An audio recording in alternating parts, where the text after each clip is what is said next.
नमस्कार,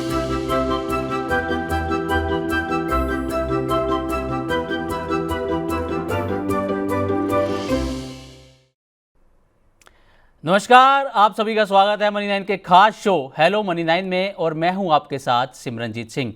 उम्मीद करते हैं कि आप सब अच्छे होंगे, स्वस्थ होंगे और आज के सुहाने मौसम का आनंद भी ले रहे होंगे। इस शो में हमारी कोशिश रहती है कि व्यूअर्स के सभी सवालों का जवाब देने की कोशिश करें, बाजार को लेकर आपकी जो भी कन्फ्यूज़न है उसे दूर कर सकें।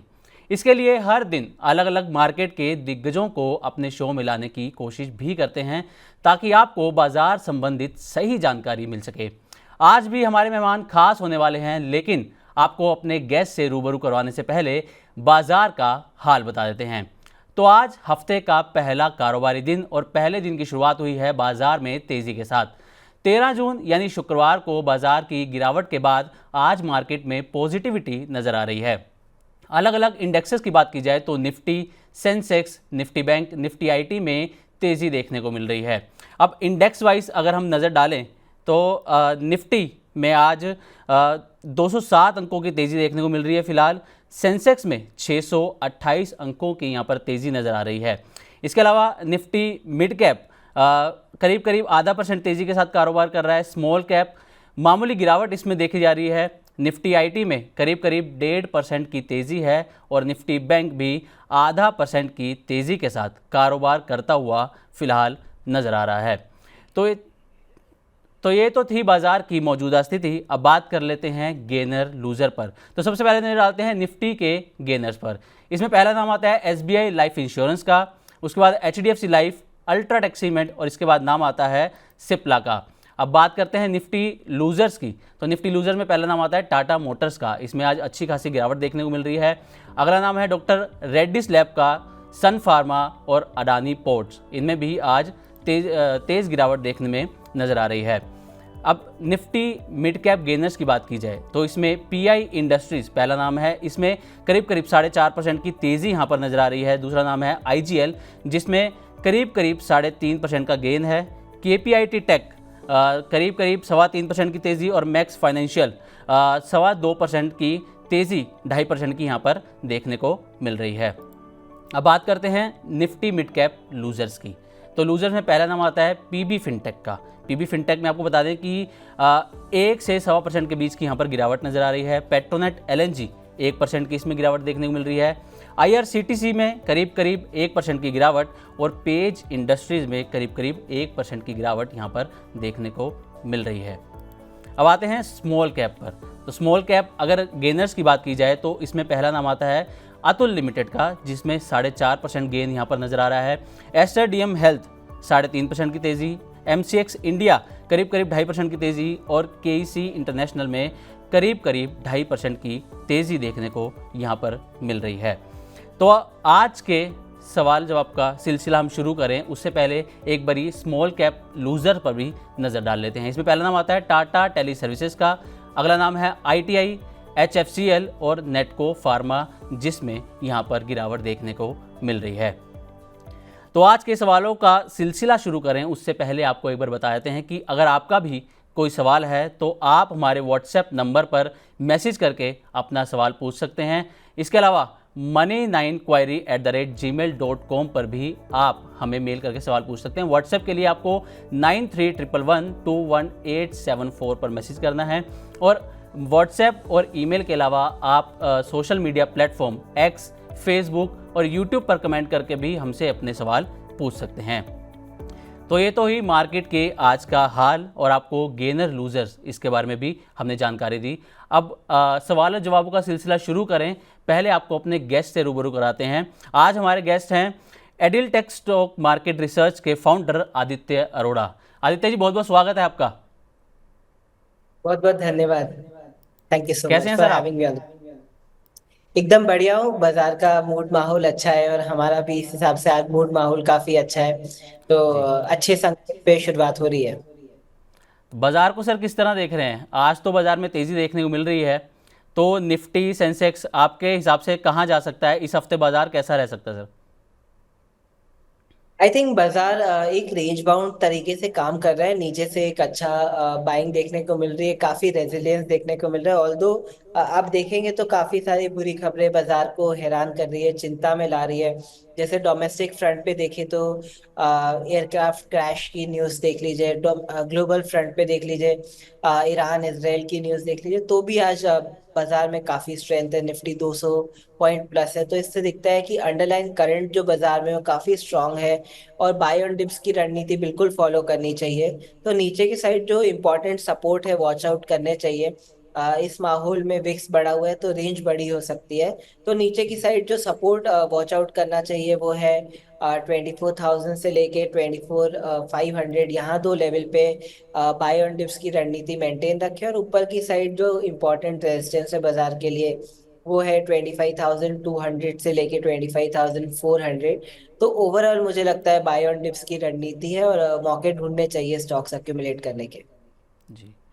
तो सर ये जो इजराइल और ईरान के बीच संघर्ष जो चल रहा है, तो ये पूरे हफ्ते मार्केट पर असर डाल सकता है क्या? नेगेटिव इम्पैक्ट देखने को मिलेगा या पॉजिटिव कुछ नज़र आने वाला है? और खासकर डिफेंस सेक्टर की अगर हम बात करें तो उस पर कैसा असर देखने को मिलेगा इसका? देखिए, अगर अभी की बात करें तो बाजार ने सारी नेगेटिविटी को प्राइस इन कर लिया है। तो अभी के बाजार को देखते हुए ऐसा लगता है कि अगर फिर से न्यूज आ जाती है तो बाजार को ज्यादा बहुत बड़ा शॉक नहीं लगेगा नीचे की साइड। और दूसरी न्यूज जो एक सोशल मीडिया पे है, जैसे कि डोनाल्ड ट्रम्प जो यूएसए के प्रेसिडेंट है, वो एक समझौता करने की कोशिश कर रहे हैं ईरान और इसराइल के बीच में। तो अगर वो समझौता हो जाता है तो मुझे लगता है कि बाजार के लिए वो एक पॉजिटिव फैक्टर रहेगा। और किस तरीके से पॉजिटिव रह सकता है, क्रूड ऑयल के प्राइसेस जो फ्राइडे को हमने देखा 7% जितने शूट अप किए थे, वहां पे एक गिरावट देखने को मिल सकती है। तो इंडिया के लिए वो एक पॉजिटिव संकेत हो सकता है कि जो इम्पोर्ट बिल होता है क्रूड ऑयल का वो घट सकता है। तो वो एक पॉजिटिव फैक्टर इंडिया के लिए रह सकता है और ग्लोबली भी रह सकता है। क्रूड ऑयल के प्राइस घटेंगे तो इन्फ्लेशन नीचे आने के संकेत होते हैं, और इन्फ्लेशन नीचे आएगा तो रेट कट होगा, रेट कट नीचे होगा तो बाजार में अच्छा मनी सप्लाई और इक्विटी मार्केट्स के लिए पॉजिटिव संकेत होता है। तो इसके चलते मुझे लगता है कि नेगेटिव थोड़े से प्राइस इन हो चुके हैं। ऑल दो volatility shouldn't be ruled out, volatility रहेगी बट जी। गिरावट में बाय की रणनीति बनाए। जी। तो जैसा आपने भी कहा कि क्रूड ऑयल के प्राइजेस कम हो सकते हैं, तो भारतीय स्टॉक्स पर किन किन कंपनियों पर इसका असर पॉजिटिव देखने को मिल सकता है? कुछ आप तो नाम लेना ऑयल, चाहें कुछ? जी। जैसे मेजर ऑयल कंपनीज है इंडिया में, ऑयल एंड गैस कंपनीज, जी। उसमें वॉलेटिलिटी देखने को मिल सकती है। जैसे कि आप देख सकते हैं कि हिंद पेट्रो का अगर आप रिएक्शन देखेंगे तो आज 1% प्लस है।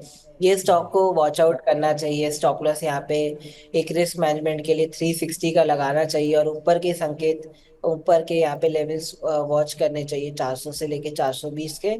और देखिए, मुझे नहीं लगता कि ये सब वॉर वॉर का सिलसिला एक दिन में खत्म हो जाएगा। ये कुछ हफ्तों, कुछ महीने चलने वाली चर्चा है। और जैसे जैसे न्यूज आएगी बाजार और ये सारी oil and gas related company उस पर रिएक्ट करेगी। तो वॉलेटिलिटी एक नेचर ऑफ द मार्केट बनने वाला है अगले एक दो महीने के लिए। बट इस वॉलेटिलिटी में जो गिरावट है वहां पे अच्छे स्टॉक्स में बाय की रणनीति बनाए। हाल फिलहाल आज जो टेक्सचर है वो बाजार का पॉजिटिव है। जी बिल्कुल सर। तो चलिए सर, अब सवालों के सवाल जवाब के सिलसिले को आगे बढ़ाते हैं और अपने व्यूअर्स के सवालों को लेते हैं। और आपको बताते हैं, पहला सवाल जो हमें आया है वो है सोनम जी का। ये पूछ रहे हैं कि इनके पास J&K बैंक के 111 शेयर हैं और 65 रुपये के भाव पर इनके पास शेयर हैं। अब ये होल्ड करें या उसको बेच दें? J&K बैंक के 111 शेयर 65 रुपये के भाव पर। देखिए, पीएसयू बैंक में रैली काफी शानदार रही है। अगर इनका नजरिया 3 महीने का है या उससे ज्यादा है तो ये स्टॉक एक रिकवरी का अटेम्प्ट कर रहा है। ऑल्दो इसने बहुत टाइम एक बेसिक फॉर्मेशन बनाया है, और इसी रेंज में ये स्टॉक सितंबर 2024 से चलता आ रहा है। तो ये एक स्टॉक का बेस बन चुका है। थोड़ा सा इसमें समय दे तो ये अपने ऊपरी के लेवल टेस्ट करने आ सकता है, जो है 111 से लेके 120। तो मुझे लगता है यहाँ पे जो ट्रेंड रहेगा वो न्यूट्रल टू बुलिश रहेगा। जी। ठीक है सर। तो अगला सवाल है, ये है नागराज जी हैं, ये पूछ रहे हैं कि बेलराइज और CGCL इसमें एंट्री करना चाहते हैं, तो क्या अभी इसमें खरीदारी करें या फिर रुकें? अभी क्या एडवाइस है आपकी? Belrise Belrise industries. Industry sir, हाल ही की लिस्टिंग है, मई एंड की है, और आज इसमें अच्छी खासी तेज़ी भी देखने को मिल रही है बेलराइज इंडस्ट्रीज़ में। मुझे लगता है स्टॉक में ट्रेंड अच्छा बना हुआ है, जी स्टार्टिंग से स्टॉक में अक्यूमुलेशन देखने को मिल रहा है। ऑल्दो जो इसकी टेक्निकल हिस्ट्री है वो बहुत शॉर्ट है, एक महीना भी इसमें प्रॉपरली कंप्लीट नहीं हुआ है। बट हाल फिलहाल जो ट्रेंड चल रहा है उस हिसाब से यहाँ पे एक बुलिश रणनीति अभी भी बनाई जा सकती है। और स्टॉप लॉस या फिर रिस्क मैनेजमेंट के लिए 96 का स्टॉप लॉस रखना चाहिए और एक तेजी का नजरिया बनाना चाहिए। ओके, तो 96 का स्टॉप लॉस रखना चाहिए। चलिए सर, तो अगले सवाल की तरफ बढ़ते हैं। अब अगला सवाल जो है वो है दीपक जुगत जी का। ये पूछ रहे हैं सर कि लॉन्ग टर्म व्यू दीजिए उग्रो कैपिटल पर। इनके पास 170 शेयर हैं 201 रुपये के भाव पर। अब ये चाहते हैं कि शैल आई अप्लाई फॉर री and Bank of Baroda 200 share हैं 240 रुपये के भाव पर। तो ये लॉन्ग टर्म के हिसाब से आपसे सर एडवाइस चाहते हैं। मैं एक बार दोबारा रिपीट कर देता हूँ, उग्रो कैपिटल 170 शेयर 201 रुपये के भाव पर, और बैंक ऑफ बड़ौदा 200 शेयर 240 रुपये के भाव पर। अभी आपसे लॉन्ग टर्म व्यू चाहते हैं कि इनको क्या करना चाहिए सर? तो देखिए बैंक ऑफ बड़ौदा की अगर बात करें तो वहां पे ट्रेंड थोड़ा सा इनकरेजिंग रहा है। और कोविड के बाद ये स्टॉक ऑलमोस्ट एक मल्टीबैगर की तरह साबित हुआ है। एंड एक साल यहाँ पे कंसोलिडेट।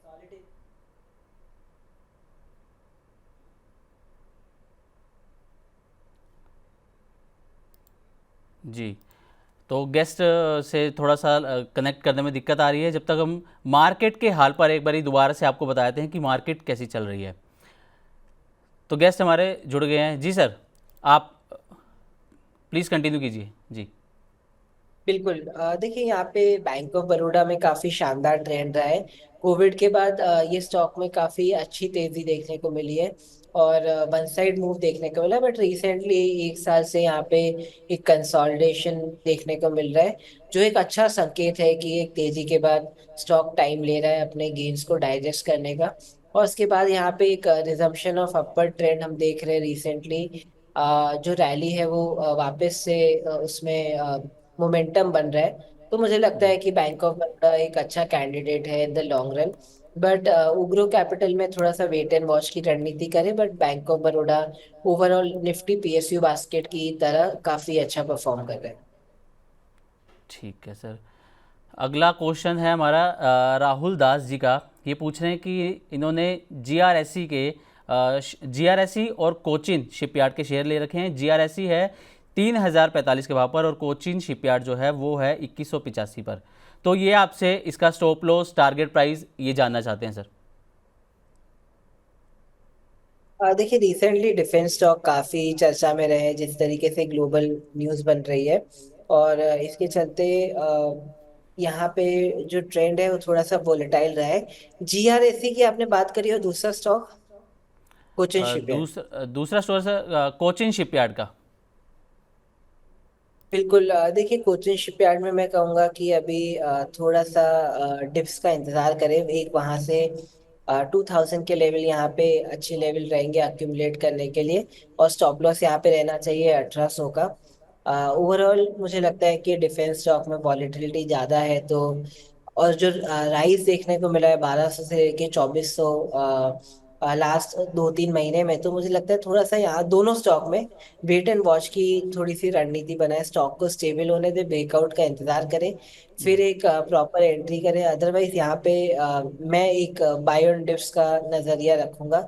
नीचे डिप्स पे आए, थोड़ा करेक्शन आए तो अक्यूमुलेशन की एक अच्छी रिस्क रिवॉर्ड रणनीति बनेगी यहाँ पे। जी। तो राहुल जी, उम्मीद करते हैं कि आपको जो जवाब मिला है आप उससे संतुष्ट होंगे। सर, हमारे साथ एक कॉलर जुड़ गए हैं, संतोष जी जुड़े हैं दमन से। उनका सवाल है सुजलोन पर, तो एक बार उनसे बात कर लेते हैं। नमस्कार संतोष जी। नमस्कार नमस्कार। जी सर, आपका क्या सवाल है, हेलो। आप पूछ सकते हैं अपना सवाल। मेरे पास सुजलान के 10,000 शेयर है, 68.50 का एवरेज है। सुजलोन के आपके पास शेयर है तो सर? होल्ड करूँ या ई करूँ? सुजलान सुजलान एनर्जी। जी कितने शेयर है सर, कितने भाव पर है, कितने के भाव पर 10,000 है? शेयर्स है। सर हेलो, आपकी आवाज़ थोड़ी सी मेरे को लग रहा है ब्रेक हो रही है, आप थोड़ा लाउड बोलिए प्लीज़। 10,000 शेयर्स है 68.50 के हिसाब से। 58.5 के आसपास के भाव पर। जी। हाँ हाँ। तो सर 58 रुपये के आसपास के भाव पर इनके पास सुजलोन के शेयर हैं, तो इनके आगे क्या रणनीति सुजलोन में अपनानी चाहिए? क्या सुजलोन में और तेज़ी अभी आने की उम्मीद है, या फिर अभी वही वेट एंड वॉच वाली कुछ सिचुएशन होनी चाहिए?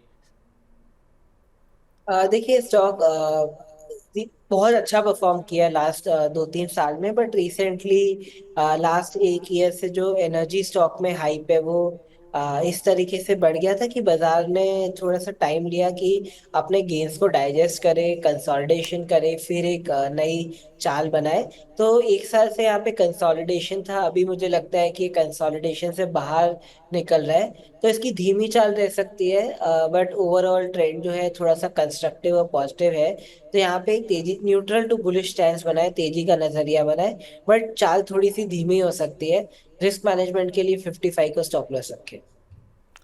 55 का स्टॉप लॉस। अच्छा सर, मैं माफ़ी चाहूँगा, इन्होंने जो शेयर खरीदे हैं वो 68 रुपये के भाव पर खरीदे। मैंने आपको 58 बोला, लेकिन इनकी जो खरीदारी है वो 68 के भाव पर है, और इस वक्त शेयर जो है वो मेरे ख्याल से 65 या 66 रुपये के आसपास कारोबार कर रहा है। तो इसमें सेम रणनीति रखनी चाहिए या कुछ बदलाव करना चाहिए?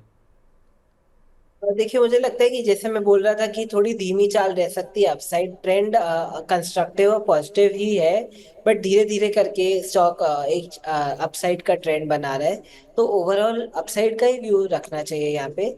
रिस्क मैनेजमेंट के लिए 55 का स्टॉप लॉस रखें, और ऊपर की साइड जो स्विंग हाइस ने बनाए थे रिसेंटली 75 के, वो टेस्ट कर सकते हैं स्टॉक। जी। मतलब ठीक ट्रेंड है। अपसाइड है, higher higher high higher low बन रहा है, तो स्टॉक एक बार अटेम्प्ट वापस कर सकता है कि अप ट्रेंड रिज्यूम करे। तो ओवरऑल ट्रेंड यहाँ पे कंस्ट्रक्टिव है, बट स्टॉप लॉस रख के चले। जी। तो संतोष जी, आपको स्टॉप लॉस रखकर चलना है 55 रुपये का, जैसा कि सर ने बताया। अब आते हैं हमारे अगले सवाल पर। अगला सवाल है सर विकास कुमार जी का। ये पूछ रहे हैं कि इन्होंने 930 रुपये के LIC शेयर खरीद रखे हैं, उसको 930 रुपये के भाव पर LIC के शेयर खरीदे हैं, उसको होल्ड करना चाहिए या फिर बेच दें? रिसेंटली इंश्योरेंस स्पेस में काफी अच्छा अप ट्रेंड है, तो बिल्कुल यहाँ पे होल्ड कर सकते हैं और भी एक्यूमुलेट कर सकते हैं। यहाँ पे मेरा काफी कंस्ट्रक्टिव व्यू है। स्टॉप लॉस रखना चाहिए यहाँ पे 850 का, और ऊपर की साइड लेवल्स वॉच आउट कर सकते हैं 1050 के and upwards. Okay. PNC Infratech, Pushpendra ji ने PNC इंफ्राटेक के शेयर लिए हैं 306 रुपये पर। तो अब ये पूछ रहे हैं कि क्या ये 1 साल तक रखने के लायक हैं? क्या 1 साल तक इनको रखा जाना चाहिए, या फिर अभी इसको बेच दें, या लंबे समय तक होल्ड करें? PNC Infratech. जी। ओके।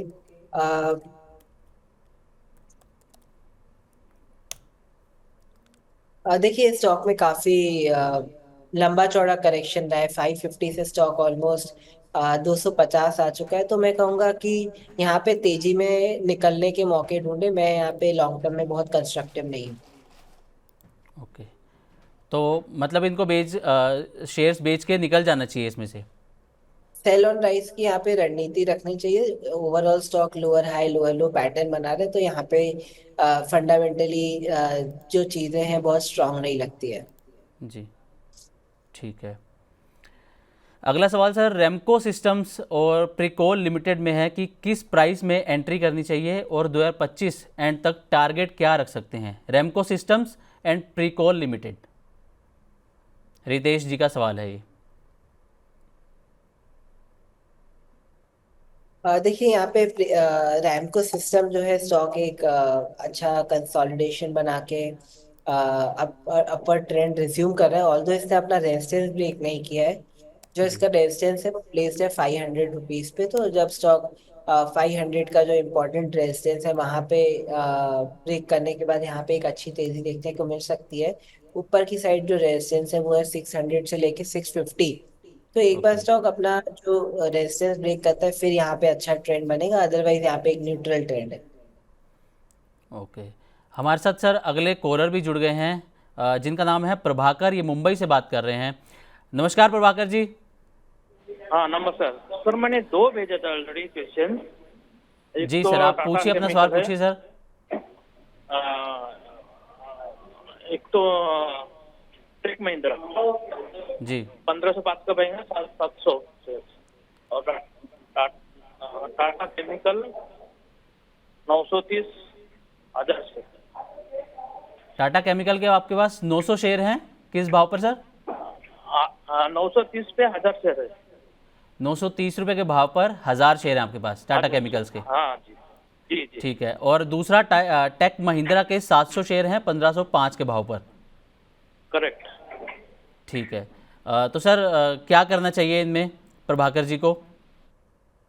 देखिए, इन्होंने टेक महिंद्रा की बात करी। आईटी में ट्रेंड आज काफी शानदार है। जी ऑल राउंड तेजी देखने को मिल रही है बाजार में, टेक्नोलॉजी सेक्टर में। और मुझे लगता है कि आउट परफॉर्मेंस जो ये है यहाँ पे बना रहेगा, क्योंकि जो लार्ज कैप स्टॉक्स है उसमें काफी टाइम से तेजी देखने को नहीं मिली थी, बट अब रिसेंटली यहाँ पे एक ब्रेकआउट देखने को मिल रहा है। हैवी वेट्स के जो हैवी वेट काउंटर है आईटी स्पेस में, निफ्टी आईटी स्पेस में, यहाँ पे एक अच्छी तेजी है। तो मुझे लगता है कि ये तेजी बरकरार रह सकती है। ऑल्दो बाजार का टेक्सचर वॉलेटाइल है, बट कंपेयर टू मार्केट ये स्टॉक्स में आउट परफॉर्मेंस बना रहेगा। तो यहाँ पे टेक महिंद्रा में मेरा एक बुलिश नजरिया रहेगा। ठीक है। और सर टाटा केमिकल्स पर भी इनका सवाल है कि टाटा केमिकल के इनके पास 1000 शेयर हैं समवेयर 930 रुपये के आसपास के भाव पर। तो उसमें भी इनको क्या करना चाहिए? होल्ड करना चाहिए, बेच देना चाहिए सर? टाटा केमिकल में भी एक राउंडिंग फॉर्मेशन बन के एक तेजी यहाँ पे रिज्यूम हो रही है, अप ट्रेंड रिज्यूम हो रहा है। तो यहाँ पे व्यू कंस्ट्रक्टिव एंड पॉजिटिव रहेगा। स्टॉप जी लॉस के लिए 780 का स्टॉप लॉस यहाँ रखा जा सकता है। ओवरऑल व्यू यहाँ पे कंस्ट्रक्टिव है। ठीक है सर। तो प्रभाकर जी, उम्मीद करते हैं कि आदित्य जी ने जो आपके सवालों का जवाब दिया उससे आप संतुष्ट होंगे और आप आगे की अपनी जो स्ट्रेटेजी बनाने में आपको इससे ज़रूर मदद मिलेगी। अब अगले सवाल की तरफ चलते हैं सर। अगला सवाल जो है वो है पीरामल फार्मा शेयर को लेकर है कि सुहास जी पूछ रहे हैं सर, पीरामल फार्मा 500 शेयर हैं इनके पास 212 के रेट पर। अब इनको इसमें क्या स्ट्रेटजी अपनानी चाहिए? क्या ये शेयरों को रखें अभी, या फिर बेच दें, या क्या करें, होल्ड करें, क्या करें? Piramal pharma 500 share. Piramal pharma अगर आप देखेंगे तो काफी रेंज बाउंड रहा है, बहुत सीमित दायरे में काम कर रहा है। बट जी ओवरऑल ये स्टॉक का जो ट्रेंड है काफी पॉजिटिव है। एक लंबा नजरिया यहाँ पे बना है। ये स्टॉक का ओवरऑल ट्रेंड काफी अच्छा रहा है। 60 से लेके स्टॉक ने 280 की तेजी दिखाई, फिर एक कंसोलिडेशन फेज में चला गया। तो एक बार कंसोलिडेशन फेज एंड होता है तो हो सकता है यहाँ पे ट्रेंड वापस अपसाइड रिज्यूम हो सकता है। तो ओवरऑल यहाँ पे व्यू पॉजिटिव रहेगा। तो पॉजिटिव व्यू रहेगा यहाँ पर आपका। ठीक है सर। अब अगला सवाल जो है वो है आईआरबी इंफ्रा पर सवाल है सर कि आईआरबी इंफ्रा पर शिवशंकर जी पूछ रहे हैं कि इस पर आपका क्या व्यू है कि क्या शेयरों में अभी इस वक्त खरीदारी करनी चाहिए आईआरबी इंफ्रा में, या फिर और थोड़ा सा वेट करना चाहिए इसमें?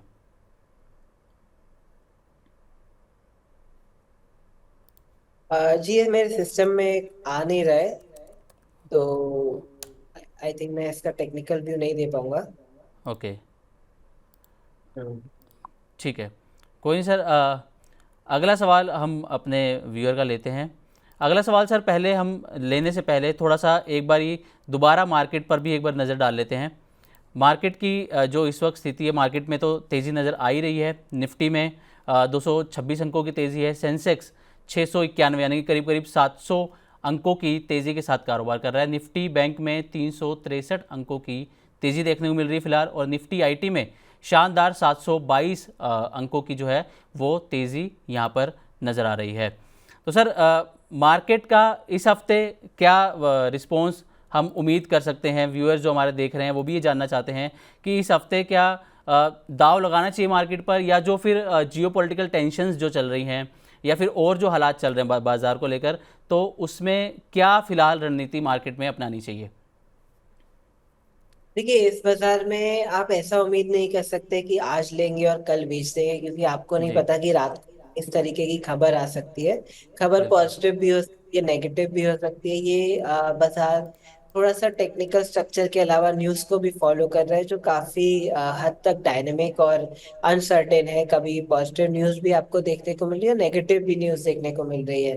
तो इसके चलते जो रणनीति बनानी चाहिए वो एक दिन की नहीं, शायद एक हफ्ते की, एक महीने की, 2 महीने की, इस तरीके से बनाना चाहिए। तो उसके चलते या इस चीज को नजर में रखते हुए मुझे लगता है कि एक बाय ऑन डिप्स की रणनीति बनाए। यहाँ पे टुकड़े टुकड़े में स्टॉक्स को अक्यूमुलेट करें, एक ही बार में नहीं करें, बट थोड़ा जो अपनी बाइंग है वो थोड़े समय में स्प्रेड आउट करें। बट जो ओवरऑल टेक्सचर है वो बाजार का पॉजिटिव ही है। हमने देखा है लास्ट 2-3 महीने में किस तरीके से बाजार ने बहुत शानदार रिकवरी दी है, और अपने लाइफ टाइम हाई के आसपास ही बाजार ट्रेड कर रहा है, बहुत ज्यादा दूर नहीं है लाइफ टाइम हाई से।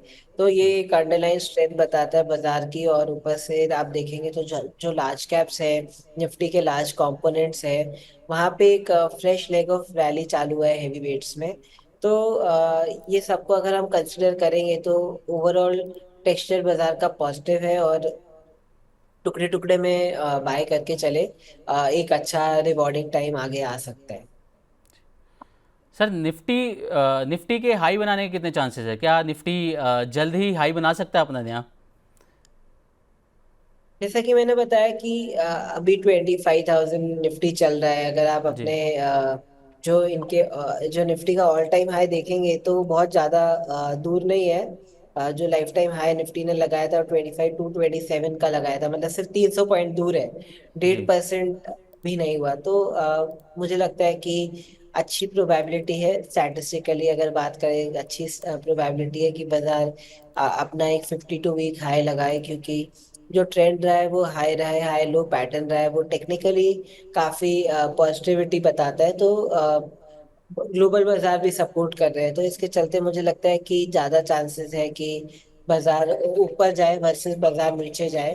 तो मुझे लगता है कि अच्छे चांसेस है ऊपर जाने के, तो bets are more on the upside. Okay, तो चलिए अगला सवाल लेते हैं सर। हमारे व्यूअर ने सवाल पूछा है कि इनके पास सर साइंट के शेयर हैं 1776 रुपये के भाव पर, और ये इनका 3 साल का इसमें नज़रिया है सर। इन 3 साल तक ये शेयर अपने पास रख सकते हैं, लेकिन फिर भी ये पूछ रहे हैं कि इनको क्या करना चाहिए। क्या साइंट से अभी बाहर निकल जाना चाहिए बेचकर, या फिर होल्ड करना चाहिए 3 साल तक? अच्छे और आगे जो हैं वो दिख सकते हैं रिजल्ट इसमें। देखिए, साइंट ने कंपैरेटिवली सारे आईटी काउंटर्स को अंडर परफॉर्म किया है, तो ये एक अंडरलाइन वीकनेस है इसमें। और टेक्निकली अगर आप देखेंगे तो थोड़ा वॉल्यूम प्रेशर के साथ यहाँ पे एक डाउनवर्ड ट्रेंड बना है। तो मुझे लगता है 2-4 यहाँ पे इंडिकेशन है, ऐसा लग रहा है कि यहाँ पे थोड़ा सा सेलिंग प्रेशर है ऊपर की साइड। इसलिए मुझे जी। लगता है कि यहाँ पे अंडर परफॉर्मेंस रह सकता है compare to other IT stocks. तो यहाँ पे एक सेल ऑन राइज की रणनीति बनाए। ओके, सेल ऑन राइज की रणनीति यहाँ पर होनी चाहिए। अच्छा सर, बीएससी शेयर की हम बात करते हैं एक बार ज़रा, क्योंकि हमारा सवाल भी अगला इसी पर है। बीएससी शेयर में पिछले कुछ दिन में देखी जाए तो काफ़ी तेज़ी देखने को मिल रही है, और यही सवाल आज़ाद सिंह जी हमसे पूछ रहे हैं कि बीएससी के शेयर को अभी होल्ड करें या सेल कर दें, क्योंकि अभी वो 6% लॉस में है बीएससी के शेयर में। तो क्या इनको रणनीति अपनानी चाहिए सर? मुझे लगता है कि बीएससी के स्टॉक ने बहुत अच्छी तेजी बताई है लास्ट के कुछ महीनों में और सालों में। अभी ये स्टॉक ऑलमोस्ट मल्टी बैगर बन चुका है, वैल्यूएशन इसकी कंपेयर्ड टू एनएसई काफी स्ट्रेच हो चुकी है। तो जी। यहाँ पे एक सेल ऑन राइज की रणनीति बनाए, क्योंकि वैल्यूएशन स्ट्रेच हो गए, टेक्निकली ये ओवरबॉट टेरिटरी में है। तो मैं यहाँ पे बहुत अच्छा रिटर्न नहीं देखता हूँ। तो सेल ऑन राइज का यहाँ पे एक नजरिया है। सेल ऑन राइज का नज़रिया यहाँ पर बीएससी के शेयर पर। बहुत बढ़िया सर। अगला सवाल है अशोक लीलैंड पर, कि इसमें क्या रणनीति होनी चाहिए।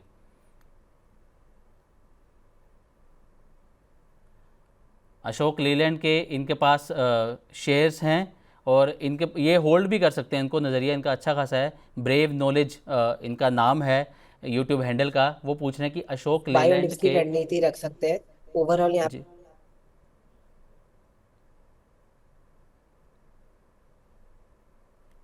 जी। जी सर, बताइए प्लीज़। देखिए, ओवरऑल हमने देखा है कि ऑटो काउंटर्स में ओवरऑल हमने देखा है ऑटो काउंटर्स में एक न्यूट्रल टू बुलिश स्टैंस है। और अशोक लेलैंड में भी हमने देखा कि यहाँ पे एक तेजी रिज्यूम हो रही है, बट ओवरऑल रेंज बाउंड ही रहा है ये काउंटर। तो यहाँ पे एक जी। न्यूट्रल टू बुलिश स्टैंस बना सकते हैं अपने 52 वीक हाई से। थोड़ा सा ही दूर है, थोड़ा सा कंसोलिडेशन के बाद मुझे लगता है कि यहाँ पे एक फ्रेश अटेम्प्ट हो सकता है ब्रेकआउट का। यहाँ पे नजरिया न्यूट्रल टू बुलिश रहेगा। न्यूट्रल टू बुलिश नज़रिया रहेगा, ठीक है सर। अगला सवाल है सर अब्बास सली जी का, आईओसी में क्या करना चाहिए? जैसे कि हमने बात भी करी थी कि क्रूड की कीमतें अगर कम होती हैं तो यहाँ पर असर देखने को मिल सकता है, तो आईओसी में क्या नज़रिया, क्या स्ट्रेटजी हमारे व्यूअर्स या जो इसके इन्वेस्टर्स हैं उनको क्या इसमें स्ट्रेटजी रखनी चाहिए आईओसी के शेयर में? देखिए, आईओसी ने बहुत अच्छा ट्रेंड बनाया है, और रिसेंटली हमने देखा है स्टॉक में एक शानदार तेजी देखने को मिली 110 से लेके 140। और यहाँ पे एक inverted head and shoulder pattern बन रहा है। तो यहाँ पे जो स्ट्रक्चर है काफी अच्छा है, और जो हेडविंड्स, जो ग्लोबल न्यूज़ है, ग्लोबल टेलविंड्स हो सकती है अगर वॉर का सुझाव आ जाता है या सॉल्यूशन आ जाता है, जी। तो मुझे लगता है कि ये पॉजिटिव रहेगा ऐसी ऑयल काउंटर कंपनीज के लिए। तो यहाँ पे एक पॉजिटिव नजरिया रहेगा। स्टॉप लॉस रखना चाहिए 130 का, और ऊपर की साइड टारगेट वॉच आउट करने चाहिए 150 से लेके 165 के। ठीक है सर, 130 रुपये का स्टॉप लॉस यहाँ पर लेकर चलना है आईओसी में। सर अगले कॉलर हमारे साथ जुड़ गए हैं राजस्थान से रितेश जैन जी, राजस्थान के बांसवाड़ा से जुड़े हैं ये। नमस्कार रितेश जी। रितेश जी, क्या आप मुझे सुन पा रहे हैं?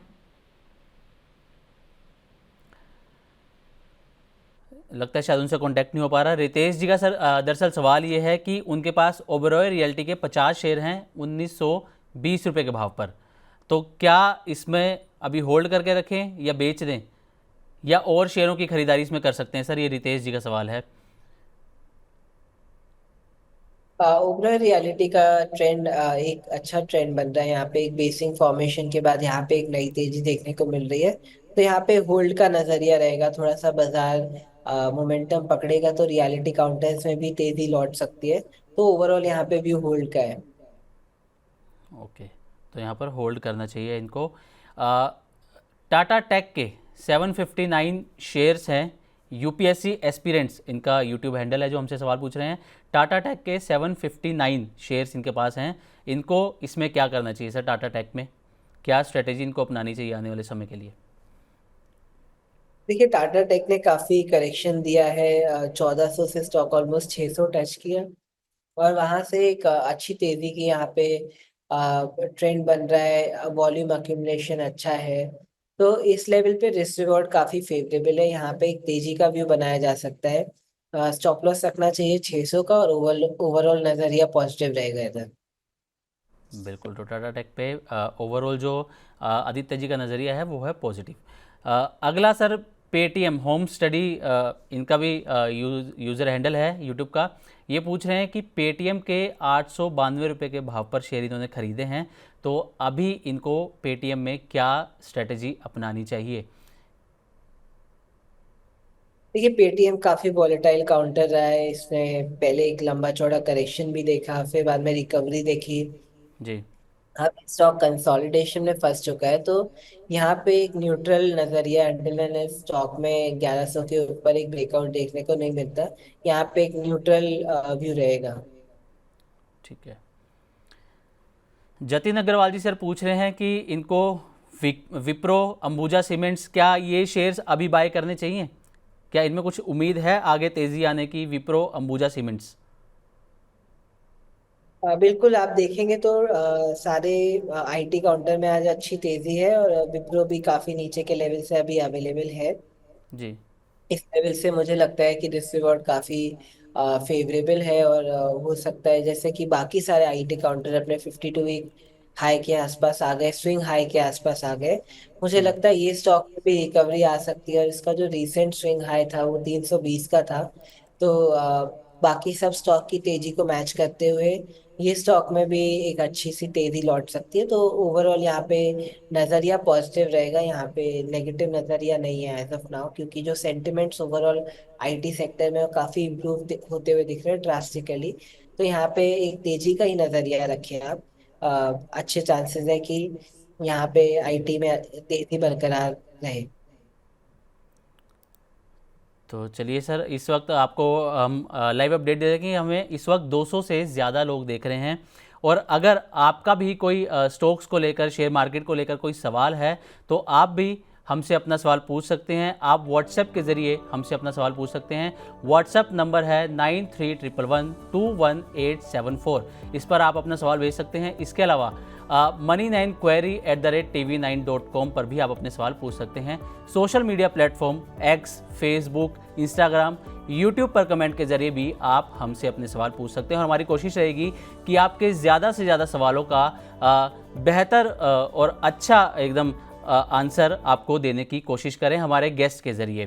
तो आगे बढ़ते हैं सर। अगला जो सवाल है वो है रितेश जी का। ये पूछे हैं कि कामधेनु में इन्होंने शेयर खरीदे हैं 33 रुपये पर, तो इनको आगे क्या करना चाहिए? कामधेनु के शेयर हैं सर इनके पास।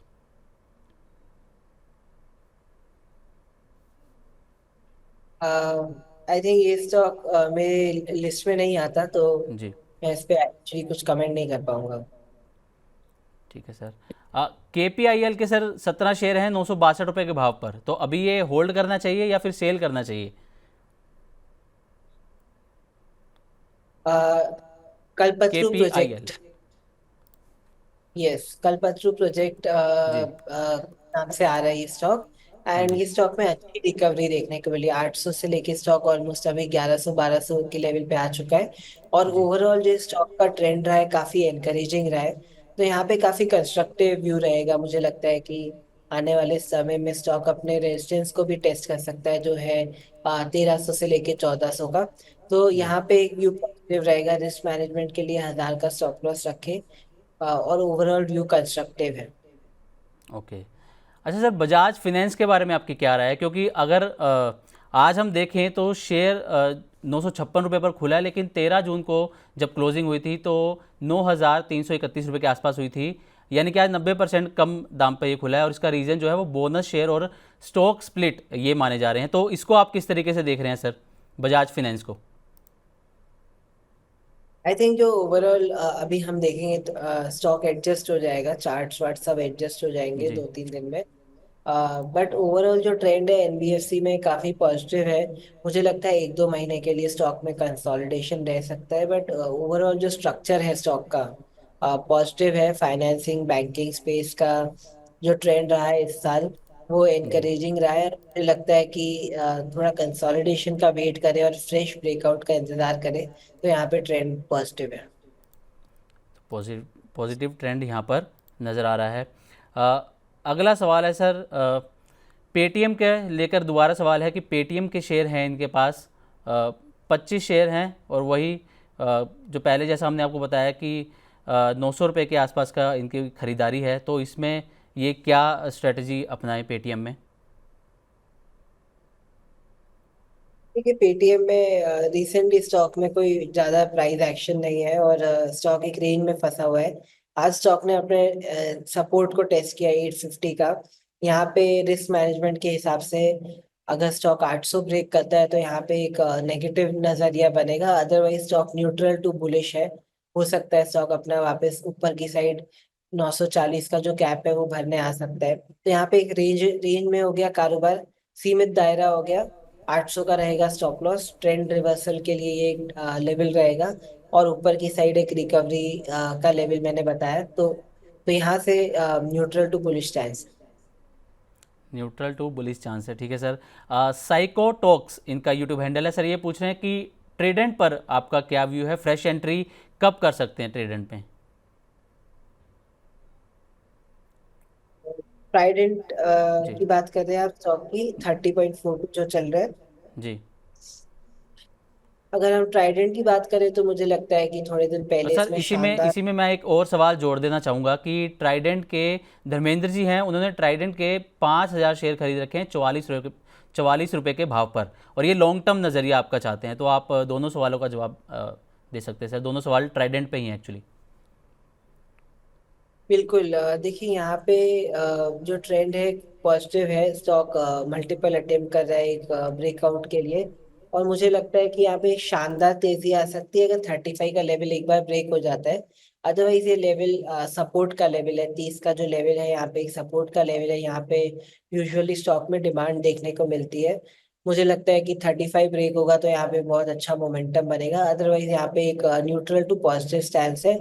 ओवरऑल लॉन्ग टर्म के लिए मुझे लगता है कि यहाँ से स्टॉक बेहतर कर सकता है। एक अपना रिस्क मैनेजमेंट बना के चले, बट टेक्निकल जो स्ट्रक्चर है वो हायर है हायर लो है। एंड वो यूजुअली एक बुलिश ट्रेंड का ट्रेंड बताता है। तो मुझे लगता है कि ओवरऑल लॉन्ग टर्म में यहाँ पे एक बुलिश ट्रेंड है। जी सर, हमारे अगले कॉलर हमारे साथ जुड़ चुके हैं जिनका नाम है नाजिर मानेसर से जुड़े हैं। नमस्कार नाजिर जी। नमस्कार सर। कैसे हैं नाजिर जी? बढ़िया है सर, आप सब? बस हम भी बिल्कुल बढ़िया हैं सर। कैसा मौसम है मानेसर में? क्योंकि नोएडा में तो मौसम आज अच्छा लग रहा है, थोड़ा गर्मी कम है। मौसम बढ़िया है आज, ना गर्मी है ना बारिश हो रही है, बढ़िया मौसम है जी। तो सर आप क्या करते हैं वैसे?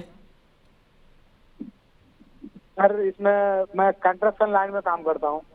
ओके, तो सवाल क्या है सर आपका? आप अपना सवाल पूछ सकते हैं, हमारे गेस्ट आपके सवालों का जवाब देंगे। सर जेल में अगस्त सितंबर से लिया था जी 2024 के। थोड़ा करके मेरे पास 1100 शेयर हो गया। अभी 202 रुपए का एवरेज रेट है। ठीक है, तो अभी क्या करना है सर, इसमें कितना होल्ड करना है?